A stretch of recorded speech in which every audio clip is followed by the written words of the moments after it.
এবার আমরা 4 নাম্বার যে ম্যাথটা দেখবো সেটা দেখো, এখন থেকে সরল মুনাফার ম্যাথ শুরু হবে। বার্ষিক শতকরা মুনাফার হার 10.5 টাকা হলে 2000 টাকার 5 বছরের মুনাফা কত হবে এটা আমাদেরকে বের করতে হবে। তার মানে শতকরা মুনাফার হার দেয়া আছে।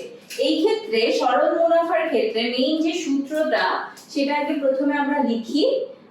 আমরা জানি মুনাফা ইকুয়ালস টু আসল মানে প্রথম যে টাকাটা আমি জমা রাখছি বা যে টাকাটা আমি ইউজ করছি সেটা হচ্ছে আসল ইনটু মুনাফার হার।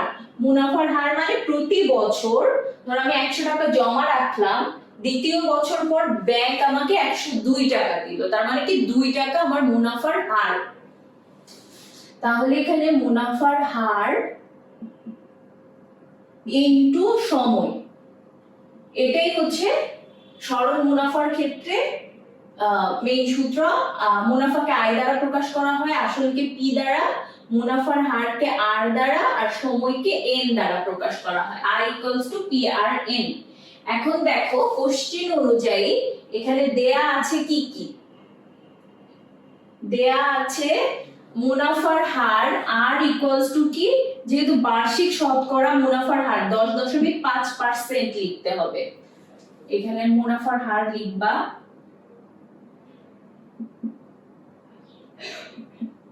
তারপরে হচ্ছে আর কি দেয়া আছে 2000 টাকার, তার মানে আসল কত 2000 টাকা, আসল পি ইকুয়ালস টু 2000 টাকা। তারপরে হচ্ছে 5 বছরের মুনাফা, সময় কত 5,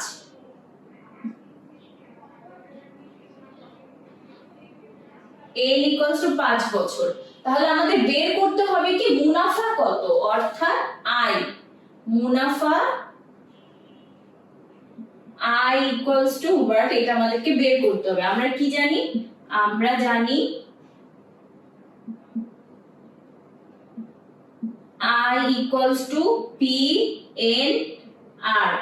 P কত 2000, N হচ্ছে 5 বছর, আর Rটাকে আমরা পার্সেন্ট হিসেবে তো রাখতে পারবো না, তাহলে পার্সেন্ট কে আমরা যদি সরাইতে চাই তাহলে 100 দিয়ে আমাদেরকে ভাগ করতে হবে। তাহলে 10.5 ডিভাইডেড বাই 100, এটা আমরা এখন ক্যালকুলেট করব।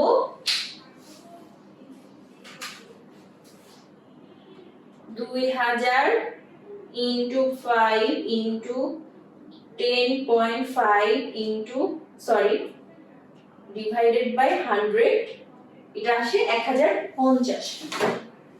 তাহলে আমরা মুনাফা কত পাচ্ছি 1050। সো মুনাফা 1050 টাকা। 5 নম্বর ম্যাথে দেখো বার্ষিক মুনাফা শতকরা 10 টাকা থেকে কমে 8 টাকা হলে 3000 টাকায় 3 বছরের মুনাফা কত কম হবে। বার্ষিক মুনাফা শতকরা, বার্ষিক মানে কি 1 বছরে, আর শতকরা মানে কি 100 টাকায় 10 টাকা থেকে কমে 8 টাকা হচ্ছে, তার মানে কমছে কত, মুনাফা হ্রাস পাচ্ছে 10 টাকা থেকে কমে 8 টাকা হচ্ছে, তার মানে মুনাফা হ্রাস পাচ্ছে 10 - 8 = 2 টাকা। হ্যাঁ, তার মানে 100 টাকায় 1 বছরে মুনাফা হ্রাস পায় বা মুনাফা কমে, কত 2 টাকা। তাহলে 1 টাকায় 1 বছরে মুনাফা কমবে কত, 2 ডিভাইডেড বাই 100। ওকে, এখন 3000 টাকা, 3000 টাকায় 1 বছরে মুনাফা কমবে কত, 3000 টাকা 1 টাকায় যত ছিল 3000 টাকায় কি তার থেকে বেশি কমবে, তার মানে আমরা গুণ করে দিব। তারপর আবার দেখো 3000 টাকায় আমি যদি 3 বছরে মুনাফা কত কমে বের করি, 1 বছরে যা ছিল 3 বছরে কি তার 3 গুণ হয়ে যাবে না, ডিভাইডেড বাই 100। তাহলে এখানে কত আসবে বলো, 0 0 0 0 কাটা, তাহলে 318 আসে হচ্ছে 180 টাকা। অর্থাৎ আমরা লিখতে পারি যে 3000 টাকায় 3 বছরে মুনাফা কমবে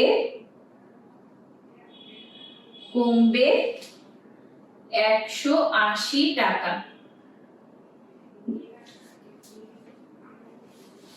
এরপরে 6 নম্বর ম্যাথে দেখো বার্ষিক শতকরা মুনাফা কত হলে, শতকরা মুনাফা মানে কত, আর এর ভ্যালু কত হলে 1300 টাকা 5 বছরে মুনাফা আসলে 18,850 টাকা হবে। এখন দেখো 13,000 টাকা এখানে ছিল, 13,000 টাকা 5 বছরে 18,850 টাকা মুনাফা আসলে হবে। তাহলে তোমাদেরকে এই ম্যাথগুলোর ক্ষেত্রে মেইনলি যেটা ভুল হয়, তোমরা আইডেন্টিফাই করতে ভুল করো যে কোনটা মুনাফা কোনটা আসল, কোনটা মুনাফা আসল। তো এইটা আইডেন্টিফাই করাটাই তোমাদের মেইন কাজ ফার্স্টে।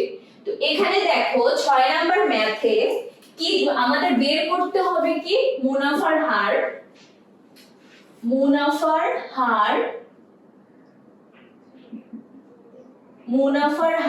আর ইকুয়ালস টু হোয়াট, এটা আমাদেরকে বের করতে হচ্ছে, তাই না? এখন দেখো 13,000 টাকা 5 বছরে মুনাফা আসলে 18,850 টাকা হচ্ছে। তার মানে মেইন যে টাকাটা আমি জমা রাখছি সেটা কত টাকা, 13,000 টাকা। তার মানে আমার আসল 13,000 টাকা, সেটা মুনাফা বৃদ্ধি বা মুনাফা হ্রাসে পরে আবার মুনাফা আসলে এত টাকা হয়ে যাচ্ছে। তাহলে এইখানে আমি লিখতে পারবো যে আসল P equals to 13,000 টাকা। হ্যাঁ, এখন দেখো 5 বছর সময় কত, সময় n equals to 5 বছর, 5 বছর। আর মুনাফা আসল, এই ক্ষেত্রে আমরা যেটা করি দেখো, ধরো মুনাফা আসল বলতে কি বোঝায়, আসল ধরো 10 টাকা, এটা ধরো 2018 সালে 10 টাকা আমি আসল জমা রাখলাম, 2019 সালে এটা বৃদ্ধি পেয়ে 20 টাকা হয়ে গেল, 2020 সালে এটা বৃদ্ধি পেয়ে 30 টাকা হয়ে গেল। তাহলে এই যে 10 টাকা আমি ছিল, এটা কি মেইন আসল ছিল আমার, আর ধীরে ধীরে এর সাথে মুনাফা 10 টাকা করে করে অ্যাড হয়ে কি হচ্ছে 30 টাকা হয়ে গেল।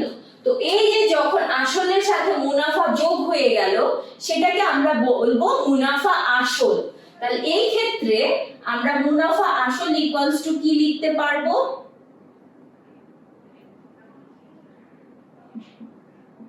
মুনাফা আসল ইকুয়ালস টু মুনাফা যোগ আসল।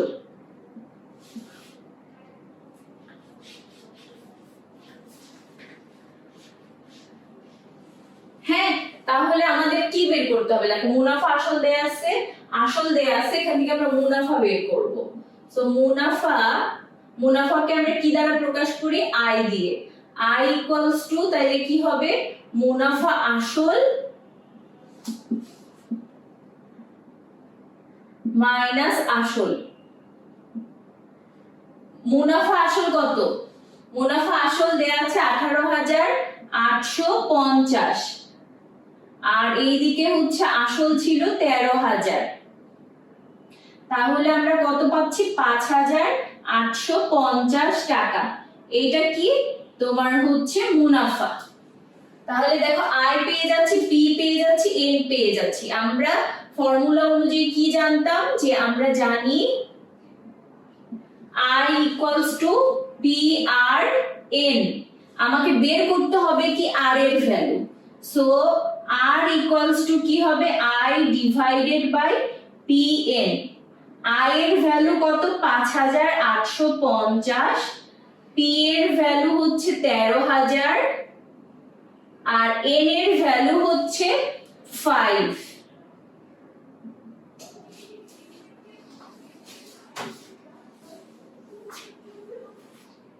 5850 ডিভাইডেড বাই 13000 ডিভাইডেড বাই 5, তাহলে এখানে আসে হচ্ছে 0.09। হ্যাঁ, এখন এটাকে আমরা মুনাফার হারকে সবসময় আমরা পার্সেন্ট আকারে বা শতকরা আকারে প্রকাশ করি। তাহলে যখন আমি পার্সেন্ট নিয়ে আসবো তখন 100 দিয়ে আমাকে গুণ করতে হবে ইনটু 100%, ইনটু 100, তাহলে অ্যানসার আসে 9%। সো আমরা লিখতে পারবো মুনাফার হার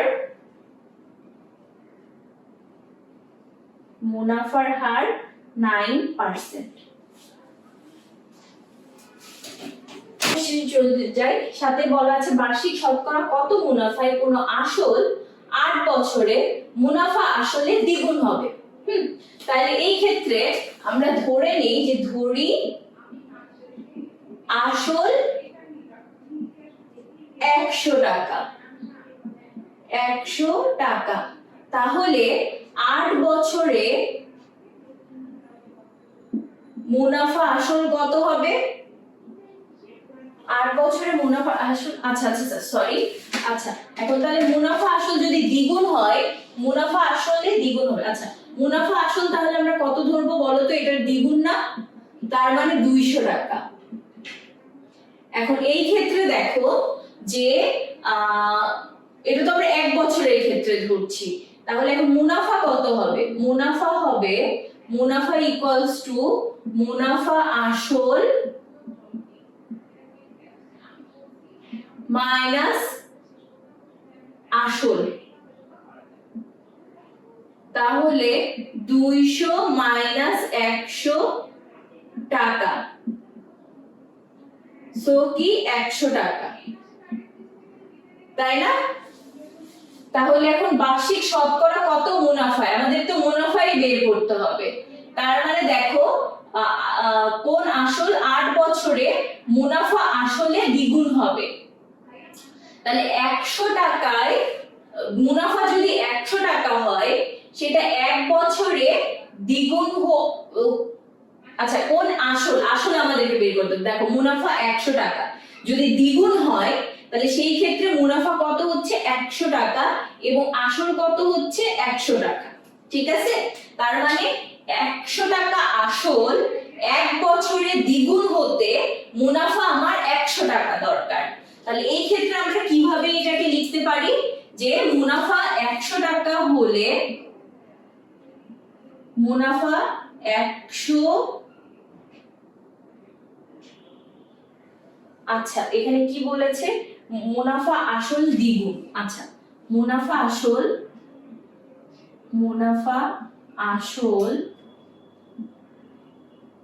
দ্বিগুণ হতে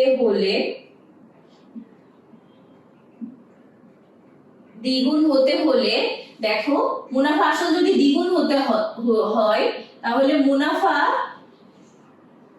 100 টাকা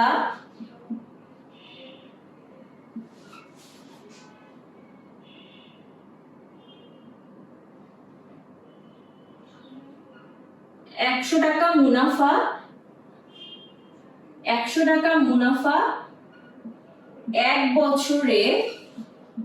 1 বছরের জন্য হবে 100 টাকা আসল।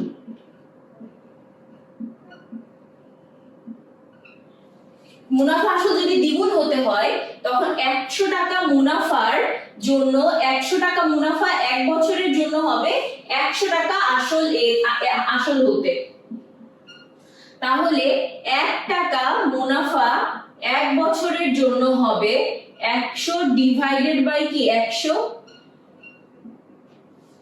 তারপর আমার কত বের করতে হবে? এখানে দেখো আমরা ঐকিক নিয়মে না করে সরাসরি ফর্মুলা ইউজ করি, তাহলে ব্যাপারটা ইজি হবে।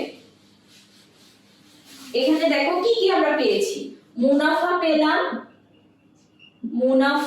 মুনাফাকে কি দ্বারা প্রকাশ করা হয়? আয়, সেটা কি 100 টাকা। আসল পি সেটাও কত 100 টাকা, বছর বা সময়, সরি সময়, n ইকুয়ালস টু কত এখানে দেয়া আছে 8 বছর। এখন আমাদের বের করতে হবে কি মুনাফার হার, তাহলে মুনাফার হার r ইকুয়ালস টু what, তাহলে i ইকুয়ালস টু আমরা কি জানি p r n, তাহলে r ইকুয়ালস টু কি i by p n, i হচ্ছে কত 100, p ও 100, n হচ্ছে 8, তাহলে ক্যালকুলেশন করলে আসবে 1 ডিভাইডেড বাই 8 0.125। এখন আমি তোমাদেরকে বলেছি মুনাফার হারকে সব সময় আমরা পার্সেন্টেজ আকারে প্রকাশ করব, অর্থাৎ ইনটু 100% লিখব। তাহলে ইনটু 100 যদি করি তাহলে এখানে আসে 12.5%, সরি এখানে হচ্ছে যে সব বাংলায় লিখতেছি 12.5%। তার মানে মুনাফার হার এত পার্সেন্ট হলে সেটা 8 বছরে মুনাফা আসলে দ্বিগুণ হবে।